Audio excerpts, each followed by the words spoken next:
महाराष्ट्र के छत्रपति शिवाजी शहर के गारखेड़ा क्षेत्र के शिवाजी नगर इलाके में धारदार चाकू लहराकर जबरन मोबाइल फोन छीनकर नागरिकों में दहशत फैलाने वाले अपराधी की गिरफ्तारी।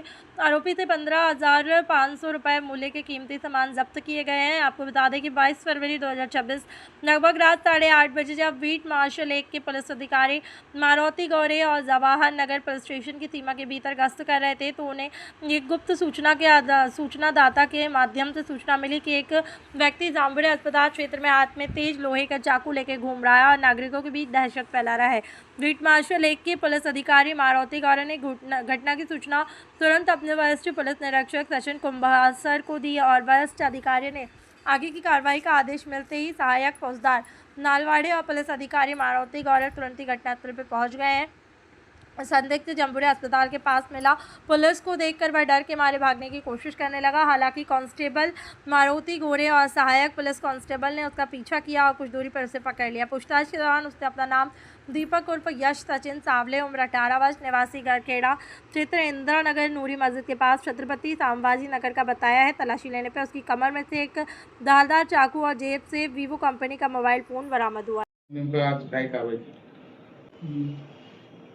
पोलीस स्टेशन जवाहरनगर छत्रपती संभाजीनगर शहर निषेध हद्दीत दिनांक 22/2/2026 रोजी रात्री 8:30 वाजता सुमारास पोलीस अंमलदार गोरे व एएसआय नरोडे हे पेट्रोलिंग करत असताना त्यांना एक माहिती मिळाली की एक इसम हा शिवाजीनगर परिसरामध्ये धारदार शस्त्र घेऊन फिरत आहे। सदरच्या माहितीवरून ते तात्काळ त्या ठिकाणी गेले व एका इसमास ताब्यात घेतले। त्यास त्याचे नाव गाव विचारले असता त्यांनी सांगण्यास टाळाटाळ केली व त्याच्या हालचाली थोड्याशा संशयित दिसून आल्या, म्हणून त्यास ताब्यात घेऊन त्याची अंगझडती घेतली असता त्याच्या अंगझडतीमध्ये एक धारदार चाकू व एक विवो कंपनीचा मोबाईल मिळून आला। त्यास पोलीस स्टेशनला आणून त्याचे नाव गाव विचारले असता त्याने त्याचे नाव दीपक उर्फ यश सचिन सावळे वय 18 वर्षे राहणारी इंदिरानगर असे सांगितले। त्याच्याकडे मिळालेल्या धारदार चाकूवरून त्याच्या विरुद्ध शस्त्राधिनियमप्रमाणे पोलीस स्टेशनला गुन्हा दाखल करून त्यास त्या गुन्ह्यामध्ये अटक करण्यात आलेली आहे। सदरचा तपास एएसआय ठोंबरे करत आहे।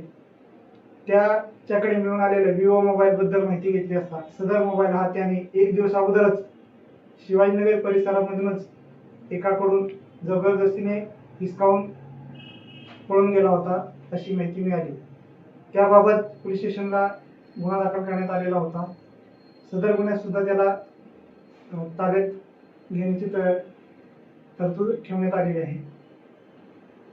सदरची कारवाई माननीय पोलीस आयुक्त श्री प्रवीण पवार साहेब, माननीय सहाय्यक पोलीस उपायुक्त श्री प्रशांत स्वामी साहेब, माननीय सहाय्यक पोलीस आयुक्त उस्मानपूर विभाग श्री कल्याणकर साहेब यांच्या मार्गदर्शनाखाली एएसआय नलवडे, एएसआय ठोंबरे व पोलीस अंमलदार मारुती गोरे यांनी उत्कृष्टपणे केलेली आहे। सर, आरोपीवर यापूर्वी काही गुन्हे दाखल आहेत? आरोपीवर यापूर्वी कोणतेही गुन्हे नाहीत। त्याचे आतापर्यंत कुठल्याही रेकॉर्ड पोलीस स्टेशनला उपलब्ध नाही। सर, आरोपीचे काही साथीदार वगैरे? आरोपीच्या साथीदाराचा शोध सुरू आहे।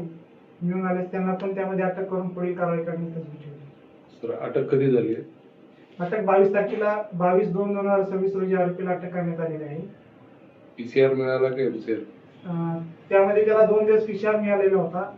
त्यानंतर त्याला एमसीआर मान्य न्यायालयाने एमसीआर मंजूर केल्याने त्याला महसूल कारागृह येथे रवाना करण्यात आले।